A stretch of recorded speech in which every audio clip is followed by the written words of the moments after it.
Yeah, I'm here. How you doing? Good, good. Kind of stressed out about this property I have under contract in Detroit. I don't want to hear about stress out. Like, I I think we're spending know. all our time in Michigan today. So this is like dedicated to all the Michigan people. So what are you stressed about? What are you stressed about in particular? Okay, so the property that I have under contract, he wanted 40,000 for it. I was able to get it at 28, but I wasn't able to. Like, every buyer that I talked to was saying it was priced too high for the repairs that was needed in the area. So I asked him, What kind of repairs does it need? How much you think? It needs a full rehab.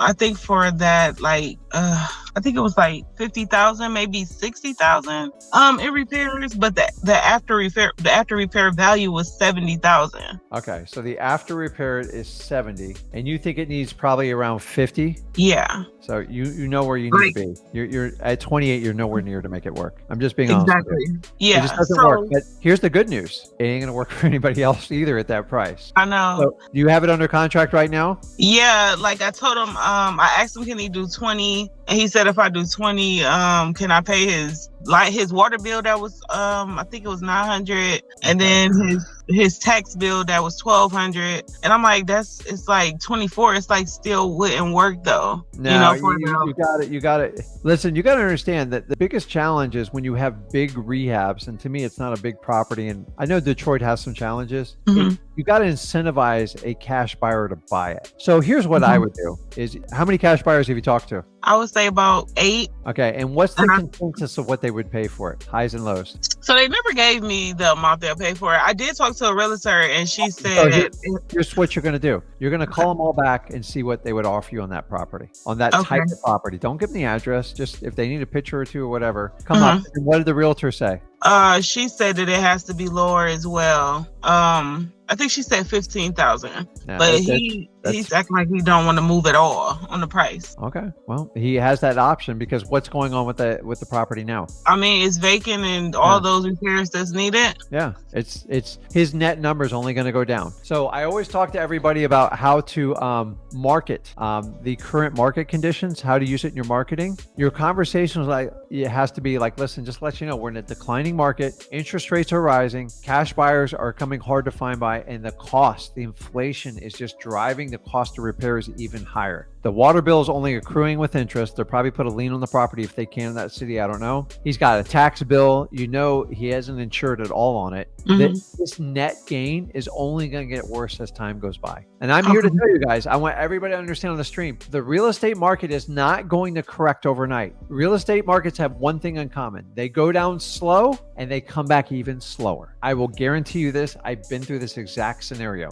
I honestly think for the next all of 2023, his number will only be less. So what I would do is just put him on what I call your stalking leads. I would end it nicely. And here's my strategy. Are you within your cancellation rights? Yeah, well, I actually, like, when I got the feedback from all those buyers, I called and told them, like, you're not being able to go down on this price. I said, we're going to have to cancel this contract. Yeah. But then he texted me back like 2 days later, like, are you sure you don't want to buy it? Yeah, it's not going to go anywhere. So what you need to do right now is save face with the buyer. What I would do is you can just say, here's the strategy. When you need a massive price reduction, you can't ask for it right off the bat because, hey, well, you screwed up. No big deal. You tried. And I love you for that. So here's what you do. You call them up and go, listen, where do I send the cancellation letter to? And don't say another word. Why? Why do you think we're doing that? To cover ourselves. Well, that's number one. That's the legalities of it. For him to try to negotiate at a lower price. So when you know you got to cover a large gap because it's such a small ARV, is you have to shift the mindset. So if you go in, Mr. Seller, I just need a price reduction. He's like, okay, we'll knock $2,000 off of it. Be careful what you ask for because you might get it. So listen, it doesn't wait. And here you have to be emotional about this. Okay. So be kind of like my wife. She's not watching. Like when she wants something, she's a little theatrical. Honey, you know what happened? I'm like, oh my God, what happened? Are the kids all right? Or she's like, I didn't get my discount when I was at the drugstore. I'm like, really? All that for that? And the thing is, I was set up for the worst. Like, who got diagnosed? Like, who's in the hospital? No, it was something minor. They wouldn't honor my coupon. You got to do the same thing. Go, listen, where do I send the cancellation over? And he goes, I don't understand what's going on. I go, listen, I've looked at this thing every which way. This thing is a disaster. And honestly, I can't even come close to making the numbers right. Inflation's through the roof. The real estate market it's getting less and less. And by the time this property gets done, I don't know where the value is going to wind up on it. And for that reason, I just need to get out. I just don't see any way to make this work. Shut up. He's going to take a few times. And you want to hopefully hear words like this. Well, what are you thinking? Or something like that. Now you could start a whole new negotiations. You have to let him have amnesia on that offer you wrote him because it ain't the right one. And he's going to stick to that and anchor it. So you want to get a separation. You're better off sending a cancellation and then reaching him out right before New Year's and go, you know, I'm thinking about it. I just think I offered you the wrong price. I want to help solve you. Would you be open to like I don't know, like 10 grand? You know he's going to say no to it, and just try to find 15, see if you can get it to work. But you have to separate your link to your current contract. And whenever you guys have a giant price disparity, you're better off just saying, where do I send the cancellation over, and wait for a response. And if they go, send it over there, like it's probably not a good thing and you're probably not going to get another. But if they start haggling with you, what you're doing is you're basically pulling back from that seller. And remember the old story is like when you let the dog out back and your dog doesn't come back, like mine never comes back. The minute I go out there chasing him, like it's a wild goose chase. The minute I come in and slam that door, when he hears the click of that door, he's scratching at the door to get in. You have to do the same thing with the seller. You got to go, listen, this is it, buddy. That's it. And then see if you can elicit a response. If you can, now you have a fresh new negotiating. But like, don't beat yourself off for making the wrong offer.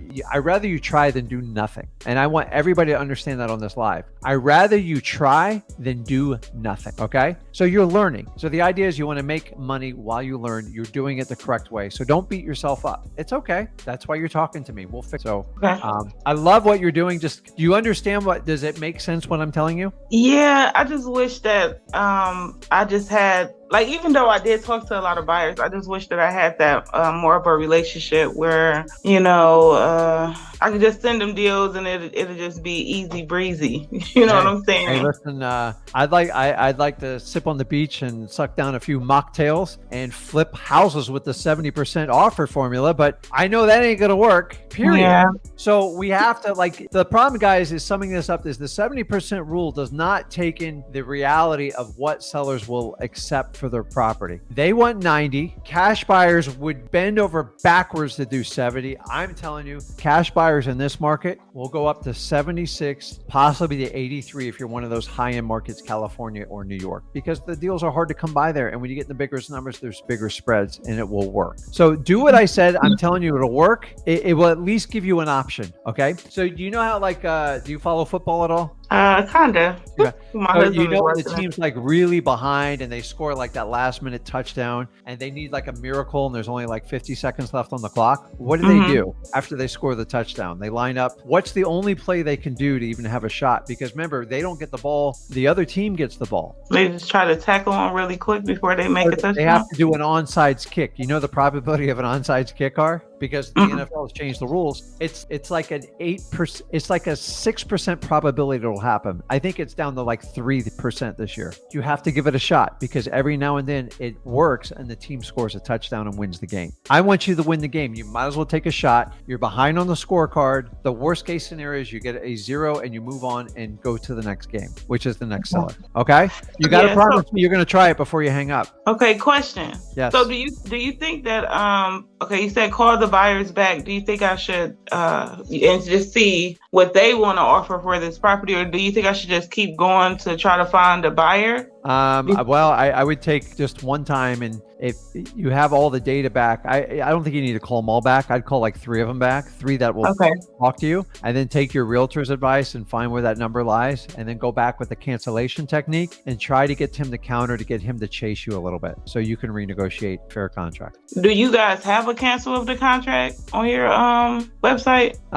You can look on there. I have to look, but honestly, if you send a formal, so have you met him in person or is it all online? All online. I'm in Ohio. So you could suffice it. So read your contract carefully because we deal with a lot of variations on these. Is just look under the inspection period and then figure out how you need to deliver notice. People have some crazy contracts where you got to deliver it in person. Mine aren't like that, but remember, there's variations over the years. So if you've dealt with him online, he's done everything online, you can simply probably send over like a letterhead with your name, number, contract information, contract date, and the parties, and say the inspection period allows me to exit in this within this time frame. I am deciding to get out of this contract that does not meet my standards. Please accept this letter as formal acceptance of me canceling this contract within my inspection period. Okay. And if not, go back to the replay around 141. That's where I kind of set it on there. So it's a lot of people like, oh, I thought it cancels automatically when you call. I would never, ever trust a call on a cancellation of a contract. You have to formally show it, because if you ever question, you have to document it, right? Okay. Do he have to sign the contract? No, okay. Absolutely not. An inspection is a one-sided to get out, but you got to honor the time.